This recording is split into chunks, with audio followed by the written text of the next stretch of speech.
تیسرے نے کہا پیسے کے 3 چمچے، چڑھتے چڑھتے 5 چمچوں پہ چلے گئے تو وہ کٹورا بھر کے لایا 1 پیسے کا۔ میرے جیسا ہوتا تو بسم اللہ پڑھ کے غوطے لگاتا کہ اچھا وہ زیادہ مل گئی۔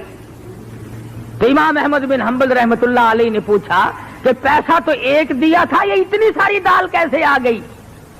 خادم کہنے لگا حضرت مزے آ گئے، دال بیچنے والوں کا مقابلہ ہو گیا، اپنا کام بن گیا۔ ان کی ضد لگ گئی آپس میں، اس نے کہا 2 چمچے، اس نے کہا 3 چمچے، اس نے کہا 4 چمچے، میرا تو کٹورا بھر گیا۔ امام احمد بن حنبل رحمۃ اللہ علیہ فرمانے لگے یہ دال میرے کھانے کی نہیں، یہ کاروبار تو نہ ہوا، یہ سودا تو نہ ہوا، یہ تو چڑ بازی اور ضد بازی کا سودا ہے، یہ دال واپس کر کے آ۔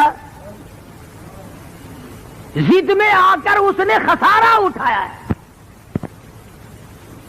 گھاٹا برداشت کیا دال بیچنے والے نے۔ ہم جیسا ولی نہ پہنچا۔ وہ دلی میں کسی نے آواز دی کہ آنا روٹی دال مفت، تو یوں ہاتھ کر کے کھڑا ہو گیا، انہوں نے کہا روٹی پلے رکھ، دال ہی پلا دے مجھے تو بس۔ مفت کی چیز کو بڑے تلاش کرتے پھرے ہم۔ اس نے کہا تھا روٹی کے ساتھ دال مفت ملے گی، کہ آنا روٹی دال مفت، انہوں نے کہا لاؤ دال ہی پلا دو بس۔ امام نے دال کو واپس کیا تو وہ خادم دال لے کے واپس گیا، کہنے لگا بھائی میرے بزرگ نے یہ دال واپس کر دی۔ واپس کے ضد باز کہنے لگے اگر واپس لے لی تو بازی ہار جاؤ گے۔ دکاندار آپس میں کہنے لگے بازی ہار جاؤ گے۔ انہوں نے لی نہیں، وہ پھر واپس آیا۔ اب تو چاہیے تھا نا کہ لا یار بیٹھ کے اپنا رگڑا چڑھاؤ، نہیں لی تو نہیں صحیح۔ مگر امام احمد بن حنبل رحمۃ اللہ علیہ فرمانے لگے مسجد کے دروازے پہ کھڑے ہو جاؤ اور یہ اعلان کرو 1 پیسہ احمد بن حنبل کا لگا، دکانداروں کی ضد بازی ہوئی، یہ دال ہے کسی نے لینی ہو تو لے جاؤ۔ علماء کرام نے لکھا ہے 2 دن 2 رات تک آواز لگاتا رہا، کوئی اس دال کے لینے والا نہ ملا۔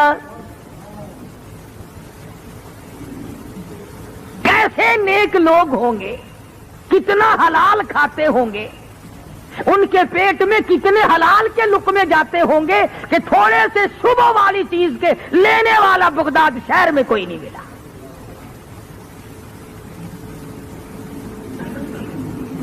امام ابو حنیفہ رحمۃ اللہ علیہ کے سامنے ایک آدمی آیا، پوچھا کیا بات ہے؟ کہنے لگا جی میری بکری گم ہو گئی۔ کیسی تھی بکری؟ کہ جی بہت اچھے گوشت کی، فربار موٹی تھی۔ امام ابو حنیفہ رحمۃ اللہ علیہ نے معلوم کیا کہ بکری کی زیادہ سے زیادہ عمر کتنی ہوتی ہے، کسی نے بتلایا ماہر نے کہ 7 برس۔ امام ابو حنیفہ نے 7 برس تک بکری کا گوشت نہ کھایا، اس شبے میں کہ وہ بکری شاید آج کٹ گئی ہو، آج کٹ گئی ہو، آج کٹ گئی ہو۔ تقوی اور پرہیزگاری اس کا نام ہے۔ کپڑے کی تجارت کیا کرتے تھے امام صاحب، ایک تھان میں کوئی نقص تھا، ملازم نے پوری گٹھڑی کا سودا کر دیا، اب وہ چلی گئی۔ امام صاحب نے پوچھا کہ اس میں ایک تھان تھا، اس میں نقص تھا، تم نے وہ بتایا اسے؟ کہنے لگا جی میں تو بھول گیا بتلانا۔ فرمایا کہ اس گٹھڑی، وہ جو گٹھڑی ہے وہ تمام کی رقم جتنی بھی ہے اب کیسے مختص کیا جائے کہ یہ پیسہ اس گھٹیا تھان کا ہے اور یہ پیسہ اچھے تھانوں کا ہے؟ فرمایا اعلان کرو ابو حنیفہ کے کپڑے کی گٹھڑی کی قیمت ہے، ایک تھان اس میں گھٹیا تھا، اس کے پیسے بھی بیچ میں ملے ہوئے ہیں۔ علماء نے لکھا ہے خادم کئی شہروں میں پھرا، اس گٹھڑی کی قیمت کو اللہ واسطے لینے والا کوئی نہ ملا۔ آج تو ہمیں سود کے پیسے لا دیں آپ، جزاک اللہ، لاؤ جی لاؤ جی لاؤ جی لاؤ جی، کون پوچھتا ہے کہ کیسے کما کے لائے ہو؟ فرمایا الذین آمنوا وکانوا یتقون، وہ لوگ جو ایماندار ہیں، پرہیزگار ہیں، اپنی زندگی کو پرہیزگاری کے تحت گزارتے ہیں، خوف خدا ان کے ملحوظ خاطر ہے، صبح کو ڈرتے ہیں، شام کو ڈرتے ہیں۔ ان کی علامت یہ بھی ہے والذین یبیتون لربہم سجدا وقیاما، وہ لوگ اللہ والے ہیں جن کی راتیں، جن کی تمام تر ساعتیں اللہ اللہ کرنے میں، خصوصاً پچھلی رات ان کی مصلی پہ گزرتی ہے۔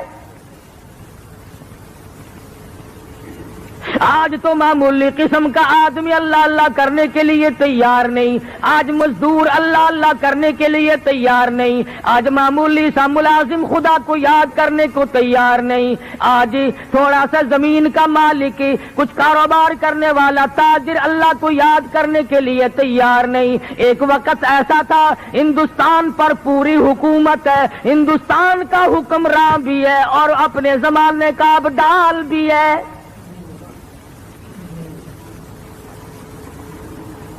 آج تو 2 ٹکے جس کی پلے آ گئے اس سے اس کا غرور ختم نہیں ہوتا، اس کی انانیت ختم نہیں ہوتی۔ اللہ میاں نے تھوڑا سا حسن دے دیا، قبر میں جانے تک اس حسن کا غرور ختم نہیں۔ اللہ میاں نے تھوڑا سا کاروبار دے دیا، اس کاروبار پر اتنا گھمنڈ ہے، فرمایا قل اللہ یحییکم ثم یمیتکم ثم یجمعکم الی یوم القیامۃ لا ریب فیہ۔ اور امیروں اور وزیروں اور سفیروں اور تاجروں اور ذمہ داروں اور پیروں اور بڑے بڑے مولویوں، میرا دربار بڑا مہنگا ہے، جب آؤ گے تو تم قل اللہ یحییکم، میں نے تمہیں زندگی دی، یہ نعمتیں میں نے عطا کی ہیں، ثم یمیتکم، میں تمہیں برباد کر دوں گا، ثم یجمعکم الی یوم القیامۃ لا ریب فیہ۔ پھر مجھے اپنی کبریائی کی قسم تم سب کو اپنے پاس کھڑا کر کے ایک ایک سانس کا حساب لوں گا۔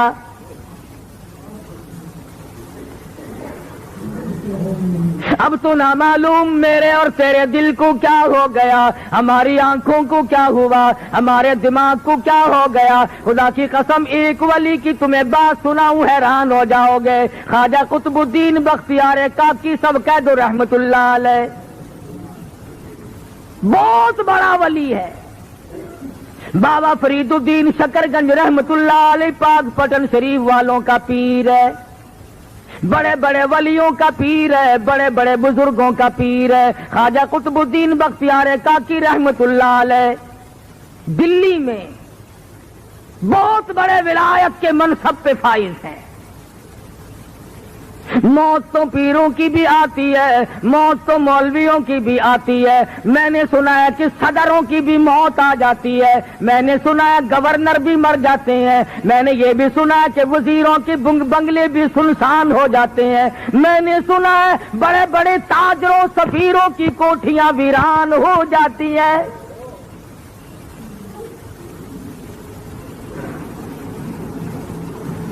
تھوڑی بہت ہی ملکیت کی تو کیا بات ہے، روئے زمین کے مالک چلے گئے، زمین اتنوں کو کھا گئی اور کبھی ڈکار نہ لی، اربوں خربوں انسان زمین میں کھپ گیا۔ خواجہ قطب الدین بختیار کاکی رحمت اللہ علیہ کا آخری وقت آیا، وصیت نامہ لکھا۔ ہمارے یہاں تو وصیت نامے اس قسم کے ہوتے ہیں، چھوٹی کوٹھی چھوٹی بیوی کی، بڑی کوٹھی بڑی بیگم کی، فلاں رقبہ فلاں لڑکے کا، فلاں کار فلاں کی، ہم تو یہی لکھیں گے نا، اور ہم نے کیا لکھنا ہے؟ اصل تو لکھنے کی نوبت ہی نہیں آتی، گول مول دھڑم کر کے موت آتی ہے، فرصت ہی نہیں لکھنے کی۔ اور لکھے گا تو وہ جس کو موت کا یقین ہو، جس کا یہ خیال ہو کہ میری موت آئے گی۔ میرا تیرا تو یہ خیال ہے کہ ہم نے مرنا ہی نہیں، جو زمین میں چلے گئے موت ان کو الاٹ، ہم کیوں مرے؟ اللہ پاک فرماتے ہیں اور تم تو کیا ہو، تم سے بڑے بڑے آئے اور جب میں نے ان کو جھٹکا دیا کیوں نہ کر سکے؟ یہ چونکہ ولی تھے، وصیت نامہ لکھ دیا، میرا جنازہ، وہ جنازہ پڑھانے کی شرطیں لکھ ماری، پہلی شرط یہ ہے میری نماز جنازہ وہ آدمی پڑھائے، وہ آدمی میرا جنازہ پڑھا سکتا ہے جس میں 4 شرطیں پائی جائیں۔ میرا نماز جنازہ ہر آدمی نہ پڑھائے، ہر کوئی میرے جنازے کے لیے کھڑا نہ ہو، وہ آدمی پڑھائے جس میں 4 شرطیں پائی جائیں۔ پہلی شرط یہ ہے جب سے اس نے ہوش سنبھالا میرے جنازے کے وقت تک اس کی ایک وقت کی بھی، ایک دن کی بھی، ایک نماز بھی جماعت کے بغیر نہ ہوئی ہو، ساری عمر میں کبھی تکبیر اولیٰ فوت نہ ہوئی ہو، بیماری میں، دکھ میں، درد میں، سفر میں، حضر میں، کسی وقت میں بھی، کسی پریشانی میں بھی، کیسی تکلیف کیوں نہ ہو، ایک وقت کی بھی جماعت کی نماز اس کی ترک اور قضا نہ ہوئی ہو۔ پہلی شرط نماز جنازہ پڑھانے کی یہ ہے۔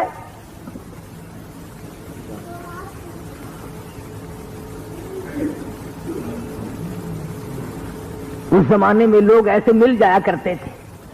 امام ابو حنیفہ رحمۃ اللہ علیہ کے واقعات میں لکھا ہے 40 برس تک عشاء کے وضو سے فجر کی نماز پڑھی۔ ایسے لوگ، علامہ ایوب سختانی رحمۃ اللہ علیہ کے واقعات میں لکھا ہے کہ ساری عمر میں ایک دن ایک رکعت نکلی اور وہ بھی ماں بڑی بیمار تھی، اس کو دوا پلانے میں دیر ہو گئی، ساری عمر رویا کرتے تھے کہ میری ایک رکعت قضا ہو گئی ساری عمر میں جماعت کی۔ ہمیں جماعت کی پرواہ بھی نہیں۔ علماء اکرام نے لکھا جماعت بہت بڑی شے۔ عبداللہ بن ام مکتوم رضی اللہ تعالیٰ عنہ مدینہ منورہ میں نابینا صحابی ہے، مدنی کریم صلی اللہ تعالی علیہ وسلم کی خدمت عالیہ میں حاضر ہوا، عرض کرنے لگا یا رسول اللہ میرے ماں باپ آپ پہ قربان ہو جائیں، محتاج ہوں، معذور ہوں، مجبور ہوں، نابینا ہوں، ٹھوکریں لگتی ہیں، ٹکر بھی لگ جاتی ہے، نماز کے لیے آتا ہوں، اگر آپ اجازت دیں تو میں گھر میں نماز ادا کر لیا کروں۔ رحمت دو عالم صلی اللہ علیہ وسلم نے فرمایا ہاں تو مجبور ہے، گھر میں نماز ادا کر لیا کر۔ وہ ابھی پوچھ کر 10 قدم نہ گیا ہوگا کہ جبریل امین تشریف لائے۔ عرض کیا یا رسول اللہ آپ نے عبداللہ بن ام مکتوم کو گھر میں نماز پڑھنے کی اجازت دے دی، حالانکہ ایسے لوگوں کی وجہ سے دوسروں کی نماز قبول کی جاتی ہے، ایسوں کی وجہ سے تو دوسروں کی نماز مقبول ہوتی ہے، آپ نے اس کو گھر میں نماز کی اجازت کیوں دی؟ واپس بلایا اور فرمایا عبداللہ اذان سنتے ہو؟ جی ہاں یا رسول اللہ سنتا ہوں۔ فرمایا پھر تو مسجد میں آنا ہی پڑے گا۔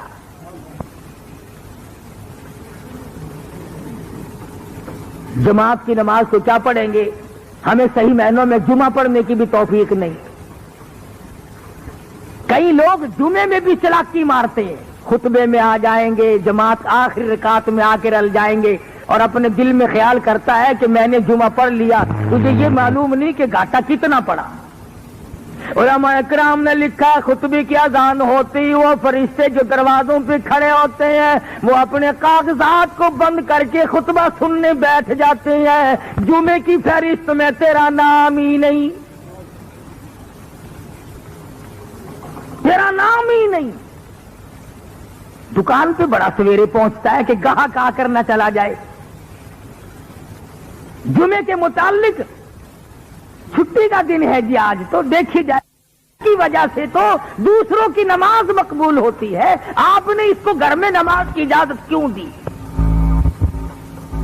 واپس بلایا اور فرمایا عبداللہ اذان سنتے ہو؟ جی ہاں یا رسول اللہ سنتا ہوں۔ فرمایا پھر تو مسجد میں آنا ہی پڑے گا۔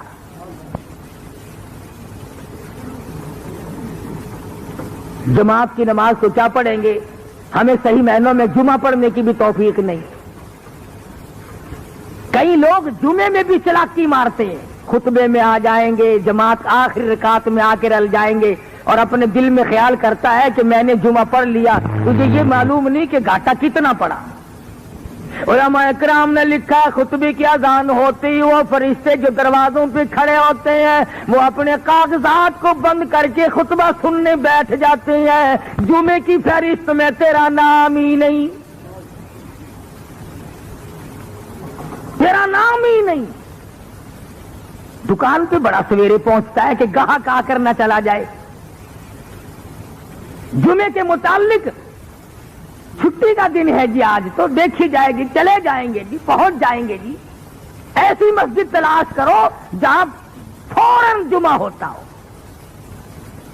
8 گھنٹہ مسجد میں بیٹھنا نہ پڑ جائے۔ کیا خدا دلوں کی ان چلاکیوں سے واقف نہیں؟ دیکھ رہا کہ یہ جلدی جمعہ پڑھنے کے لیے کیوں ڈھونڈتا پھرتا ہے؟ کبھی یہ بات تو تلاش نہ کی کہ چلو میں ایسی جگہ جاؤں جہاں جلدی موت آتی ہو، ایسی جگہ تو کوئی تلاش کرنے نہیں گیا۔ چلو میں تو گناہ ہی کر رہا ہوں، جتنا جیوں گا گناہ ہی کروں گا، ہم تو جلدی مرتے ہیں۔ نماز میں جلدی، جمعے میں جلدی، دین کے کام میں جلدی، اور دنیا کو کہتا ہے سنوار کے کرو، سنبھل کے اچھی طرح سے کرو کام۔ تو خواجہ قطب الدین بختیار کاکی رحمت اللہ علیہ نے پہلی شرط لکھ دی، میری نماز جنازہ وہ آدمی پڑھائے جس کی تمام عمر میں کبھی بھی کسی حال میں بھی اس کی ایک وقت کی بھی جماعت کی نماز قضا نہ ہوئی ہو۔ فرمایا دوسری شرط یہ ہے، میری نماز جنازہ وہ آدمی پڑھائے جس کی تمام عمر میں کبھی بھی بیماری میں، سفر میں، کبھی بھی کسی حال میں بھی اثر کی سنت قضا نہ ہوئی ہو۔ اب یہ ولی ہے، دیکھو کیا کیا شرطیں اپنے جنازے کے لیے لکھ رہا ہے۔ فرمایا میری نماز جنازہ وہ آدمی پڑھا سکتا ہے جس سے فرض تو کیا، واجبات تو کیا، ضروری نماز تو کیا، اثر کی سنتیں جو نفل کے درجے میں وہ بھی کبھی اس سے قضا نہ ہوئی ہو۔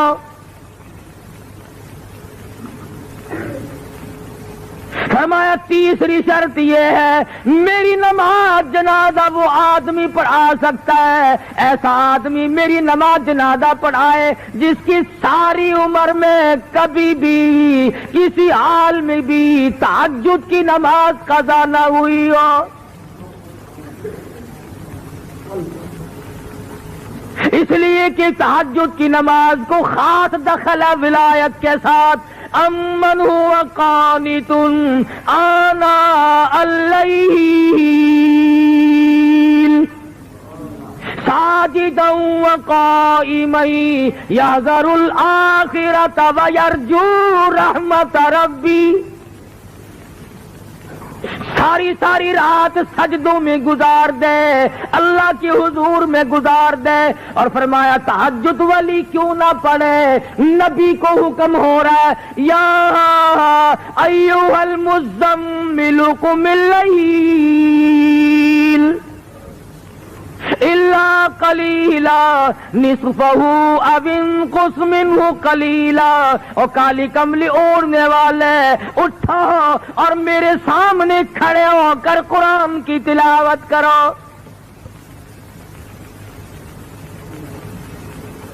نبی کو خدا حکم دیتا ہے کہ رات کو اٹھ کر میری یاد کر۔ ولی ساری رات عبادت میں گزارتا ہے۔ ہمارے زمانے کے بعض پیر سے پوچھو نا، حضرت جی نماز نہیں پڑھ دے؟ آخر میں مدینے پڑھ کے آندا، میں مدینے پڑھ آیا، روٹی اتھوں رگڑدا ہے، سارے کھانے تے پینے تے پہننے تے سارا رگڑا اتھوں چاڑدا ہے تے نماز مدینے پڑھدا ہے۔ خواجہ قطب الدین پیر ہے، ولیوں کا ولی ہے، بہت بڑا بزرگ ہے، کہتا ہے میری نماز جنازہ وہ آدمی پڑھائے جس کی ساری عمر میں ایک دن کی بھی تہجد کی نماز قضا نہ ہوئی ہو۔ یہ تین شرطیں جو تھی یہ تو تقوی کی تھی، اللہ اللہ کرنے کی تھی، نماز جماعت کی، عصر کی سنتیں، تہجد کی نماز یہ تو کرنے کی تھی، اور چوتھی شرط ان سے بھی مہنگی ہے، چوتھی شرط ان سے بھی زیادہ مہنگی اور گرم ہے اور بہت زیادہ سخت ہے۔ فرمایا لوگوں میری نماز جنازہ وہ آدمی پڑھائے جس کی تمام عمر میں کبھی بھی کسی حال میں بھی ساری زندگی میں غیر عورت پہ اس کی کبھی نگاہ نہ پڑی ہو۔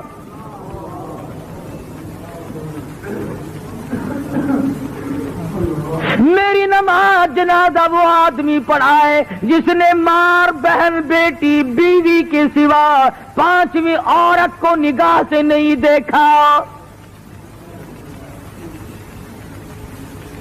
یہ مسئلہ سب سے زیادہ مشکل ہے، انتہائی مشکلات میں سے ایک یہ مسئلہ مشکل ہے کہ کوئی غیر عورت کو نہ دیکھے۔ تم اگر نہ دیکھنے کی کوشش کرو گے تو وہ ٹکر مارتی ہے، کرے کیا؟ بچ کے کیسے جاؤ گے؟ بعض بے وقوف لوگوں کو کہتے ہوئے سنا، ہمارے گھر کے تو بہت سیانے اور ہوشیار ہیں جی، اپنے بھی میرے بھی کپڑے خود ہی لے آتے ہیں، گھر کا سودا پتہ بھی خود ہی لے آتی ہے۔ کیا انسانیت ہے، یہ مردانگی ہے؟ تیرا کیا مرد پڑا ہوا؟ عورت کی کمائی کھا کے گزارا کرنے والا کبھی مرد ہو سکتا ہے؟ ڈوب کے مر جانا چاہیے ایسے مرد کو جو عورت کی کمائی کھاتا ہو۔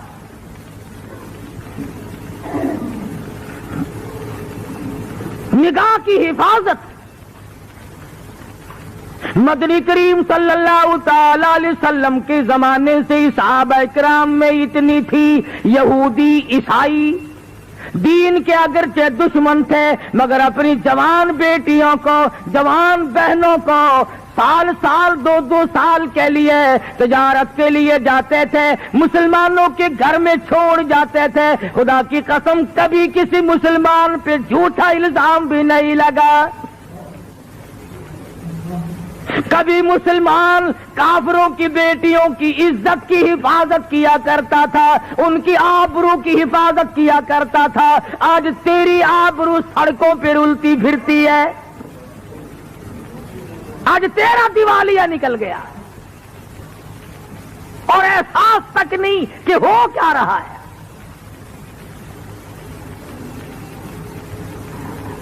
مصر کے کمانڈر نے، فاروق اعظم رضی اللہ تعالی عنہ کا زمانہ اور دور ہے، مصر کے کمانڈر نے خط لکھا فاروق اعظم کو کہ حضرت ایک بہت بڑی مشکل آ پڑی، ایک بہت بڑی پریشانی آ پڑی، اس کا علاج لکھو، میں تو بڑا پریشان ہوں۔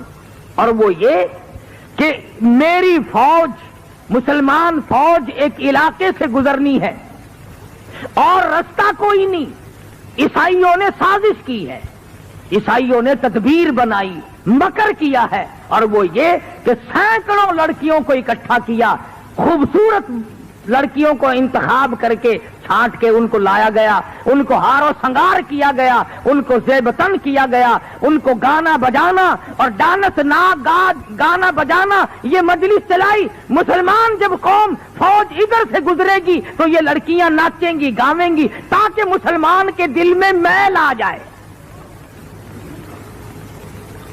اور مسلمانوں کافر کا بھی عقیدہ ہے کہ اگر مسلمان کے دل میں میل آ گیا تو اس کا بیڑا غرق ہو جائے گا،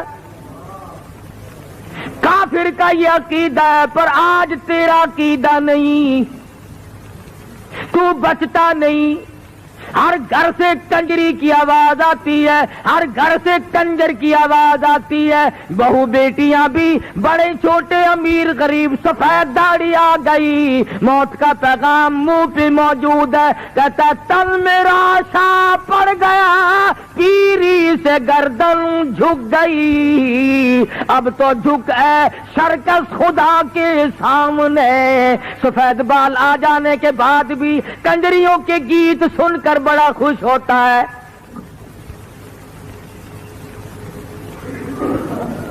اور جب ہماری روحوں میں گانا بجانا رچ گیا تو ہم گیت سنتے ہی مریں گے، گانے گاتے یا گانے سنتے ہی مریں گے۔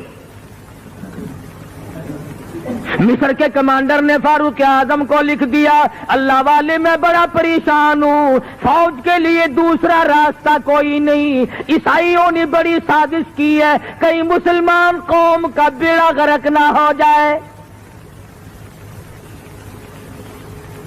امیر المؤمنین خلیفۃ المسلمین سیدنا فاروق اعظم رضی اللہ تعالی عنہ نے خط کا جواب لکھا، فرمایا کوئی پریشانی کی بات نہیں، ساری فوج کو اکٹھا کر کے قرآن کریم کی ایک آیت سنا دو،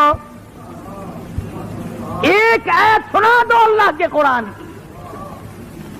فاروق اعظم کا یہ عقیدہ پوری فوج کو ایک آیت کافی ہے، آج عوام اور حکام کو سارا قرآن کافی کوئی نہیں۔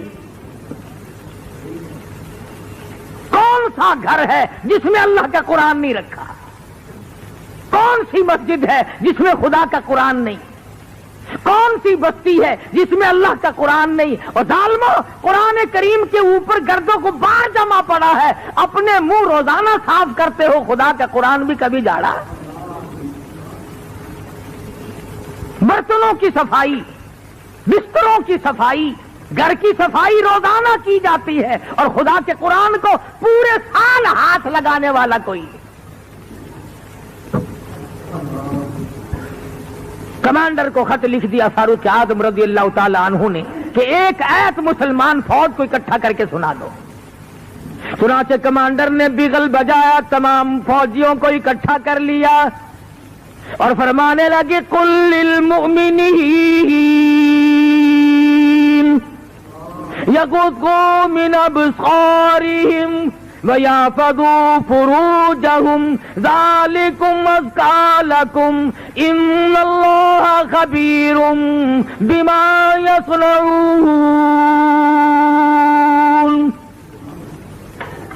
ایک آیت اللہ کے قرآن کی کمانڈر نے سنائی ہے اور اس کے بعد حکم دیا فوج کو کہ رخصت ہو جائے، چلیں سب۔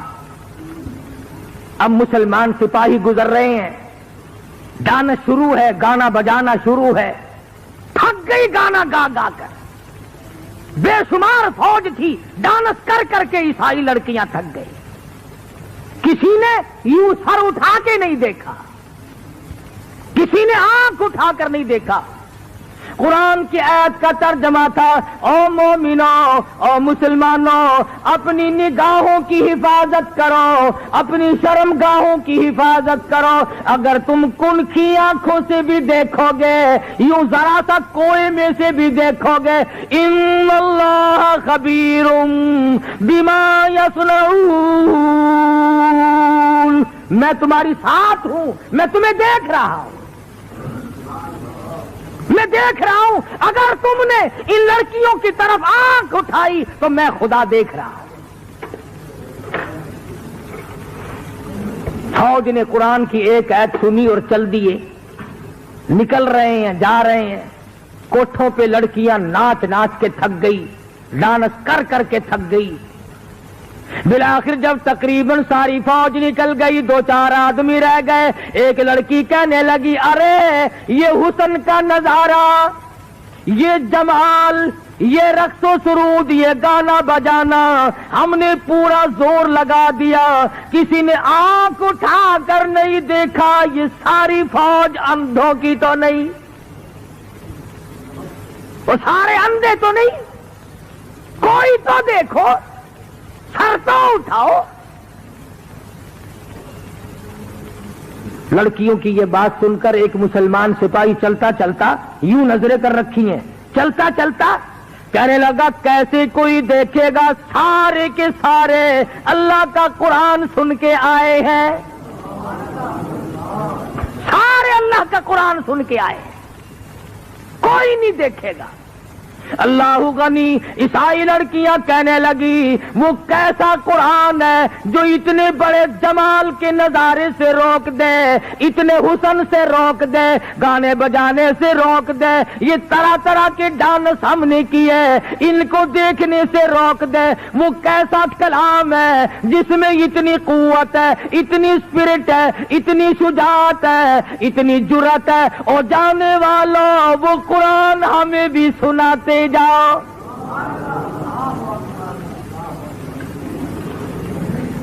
وہ خدا کا قرآن ہمیں بھی سناتے جاؤ۔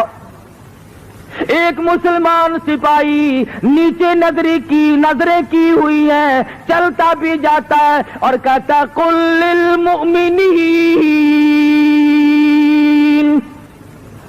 یغضوا من ابصارہم ویحفظوا فروجہم ذالکم ازکی لکم ان اللہ خبیر بما یصنعون۔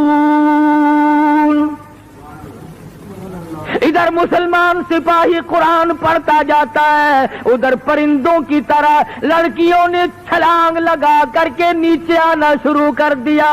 اور قرآن پڑھنے والوں نہ چھوڑ کے جاؤ، ہمیں بھی ساتھ لے جاؤ۔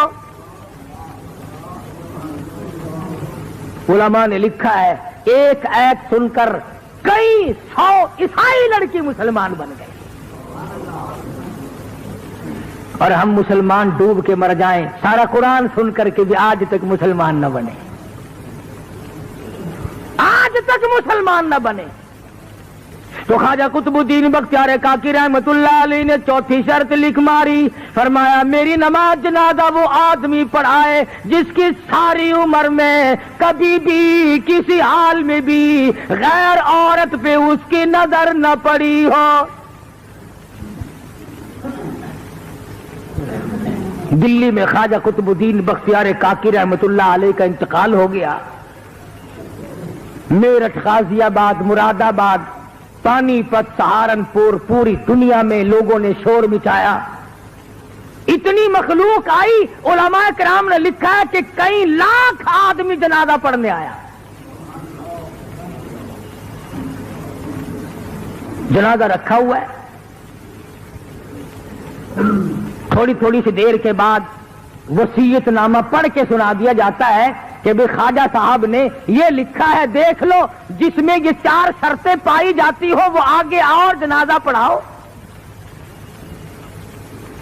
مفتی موجود تھے، قاضی موجود تھے، قاری موجود تھے، عالم موجود تھے، مگر اپنے اندر 4 شرطیں مکمل نہیں دیکھتے تھے، کسی نے ہمت نہ کی کہ آگے بڑھ کر جنازہ پڑھائے۔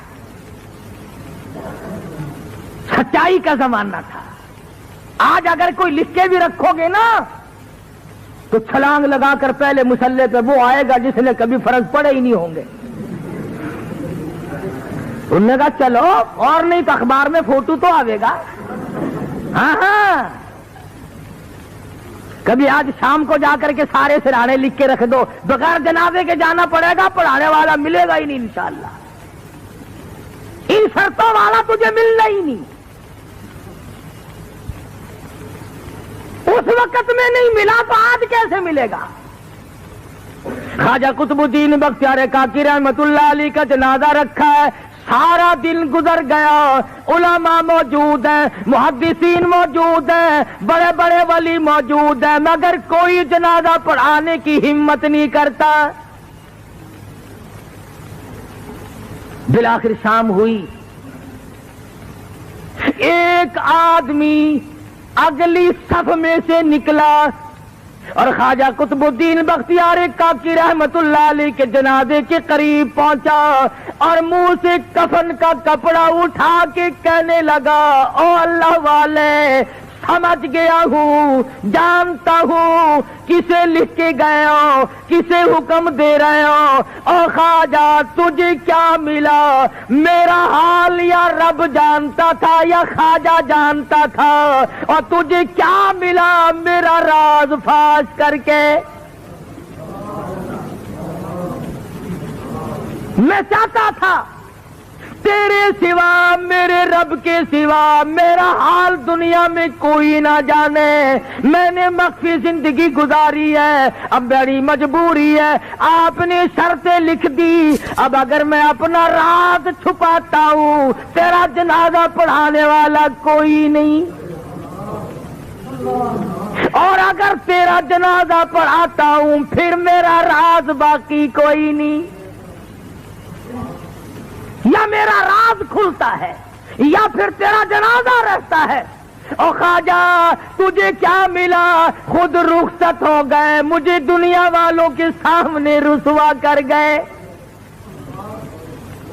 میں چاہتا تھا تیرے سوا میرے رب کے سوا میرا حال کوئی نہ جانے, میں یوں ہی اپنے رب کے حضور جانا چاہتا تھا.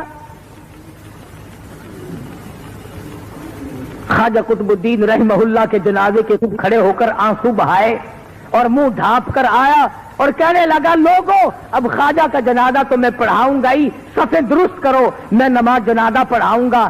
چاروں شرطیں پائی جاتی ہیں. یقین کرو یہ کوئی صوفی نہیں تھا, یہ کسی مسجد کا امام نہیں تھا, یہ خطیب نہیں تھا, یہ علاقے کا پیر نہیں تھا, یہ کوئی حاجی نمازی نہیں تھا, بلکہ ہندوستان کا اس وقت کا حکمراں جس وقت یہ شرط نامہ لکھا گیا اس وقت کا پورے ہندوستان کا بادشاہ خواجہ شمس الدین التمش تھا.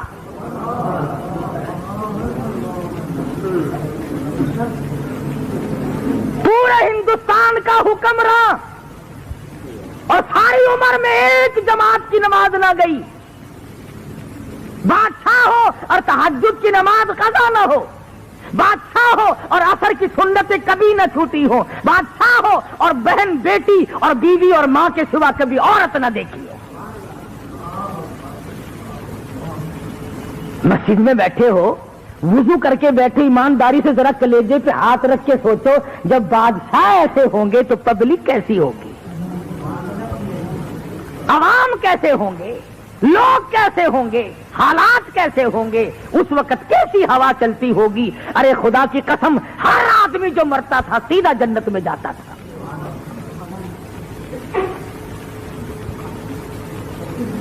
اب میں تمہیں کیا بتلاؤں کہ ان کے بعد بادشاہ کیسے کیسے آئے اور کیسے کیسے ہیں. میری ساری تقریر کا ناش کر کے کوئی لوگ یوں کہہ دیں گے کہ سیاسی تقریر شروع کر دی.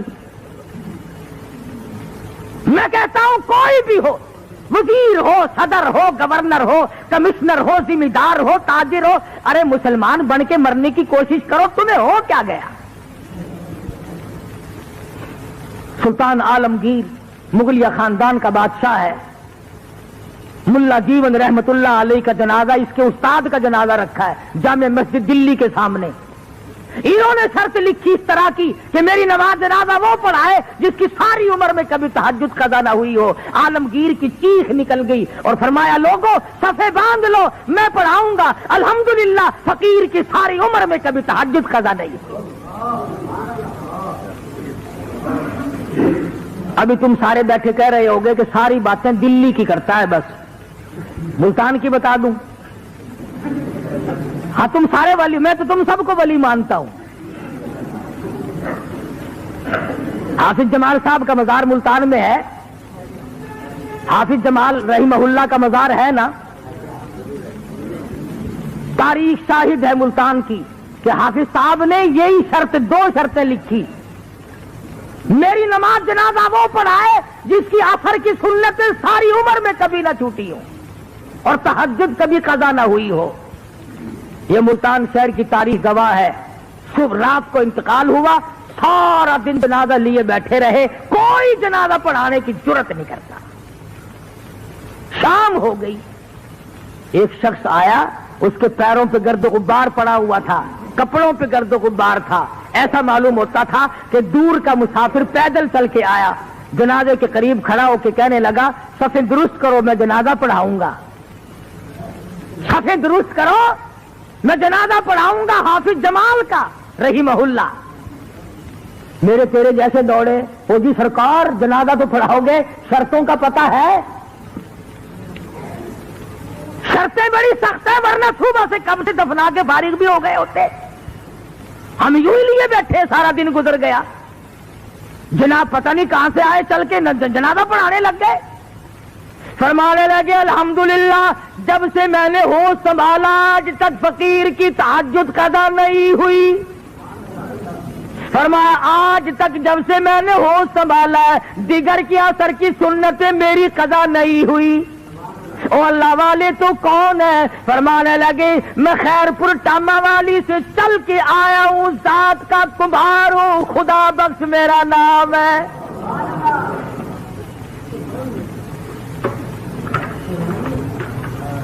بتانا یہ چاہتا تھا کہ ہم تو ولی ایسے لوگوں کو مانتے ہیں، اب تم ان کو ولی مانتے رہو.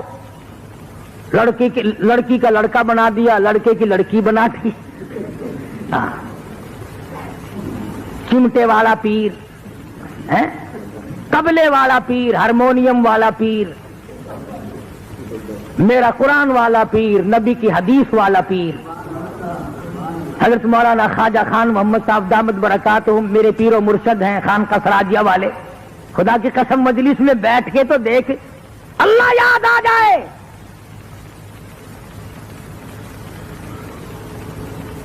اگر طبلے اور ہارمونیم کھڑکانے سے ولی بنتا ہے تو پھر عطا اللہ ملنگ سب سے بڑا ولی نہیں؟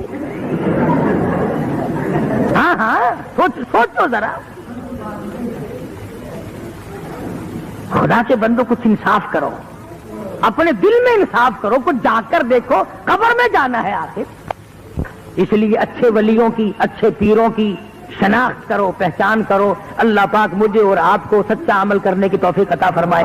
وآخر دعوانا ان الحمدللہ رب العالمین. اللہم صلی وسلم وبارک علی سیدنا مولانا محمد النبی الامی الہاشمی وعلی آلہ واصحابہ برۃ الکرام.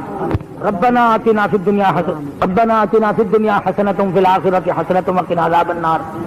اللہم انک عفو کریم تحب العفو فاعف عنا یا کریم. اللہم انا نجعلک فی نحورہم ونعوذ بک من شرورہم. افغانستان میں جو لوگ جہاز کی وجہ سے پھنسے ہوئے ہیں ان کے لیے دعا کرو، اللہ پاک ان کی رہائی کا اسباب پیدا فرمائے. وہ بھی میرے تیرے جیسے بھائیوں والے، بہنوں والے، بیوی بچوں والے ہیں. اللہ پاک ان کے حال پر کرم فرمائے، اللہ پاک ان کی مشکل کو آسان فرمائے. اور جو لوگ اپنے ملک کو خود ہی خراب کرنا چاہتے ہیں یا اللہ تو ان کو دین و دنیا میں ذلیل کر دے. یا اللہ سب بیماروں کو شفا عطا فرما. کئی ساتھی ہیں جن کے مقدمے ہیں، پریشانی ہیں، یا اللہ اپنے فضل و کرم سے انہیں کامیابی عطا فرما، پریشانیوں کو دور فرما، سب بیماروں کو شفا عطا فرما. یہ ہمارا ہی بچہ ہے غلام حسین اور کئی ساتھیوں کے مقدموں کی پریشانی ہیں، یا اللہ پاک اپنے فضل و کرم فرما دے. یا اللہ سب کو معافی عطا فرما دے. ہمیں اور ہماری اولاد کو نیک اور نمازی بنا. ہم سب کا کامل ایمان پہ خاتم بالخیر فرما. جتنے بھی ہمارے ماں باپ دادا، بڑے بزرگ، چھوٹے بڑے، جتنے مسلمان مرد عورت قبروں میں چلے گئے، الہی سب کی بخشش فرما دے، سب کی قبروں پہ اپنا کرم اور فضل فرما دے. یا اللہ پاکستان کی حفاظت فرما. ہر وقت دعا کیا کرو ہم اس ملک میں رہتے ہیں، اگر یہ نہ رہا تو جاؤ گے کہاں؟ یا اللہ اپنے فضل و کرم سے حفاظت فرما. اس ملک میں اسلام کا نظام جاری فرما. صلی اللہ علیہ حبیبہ محمد وآلہ وصحبہ.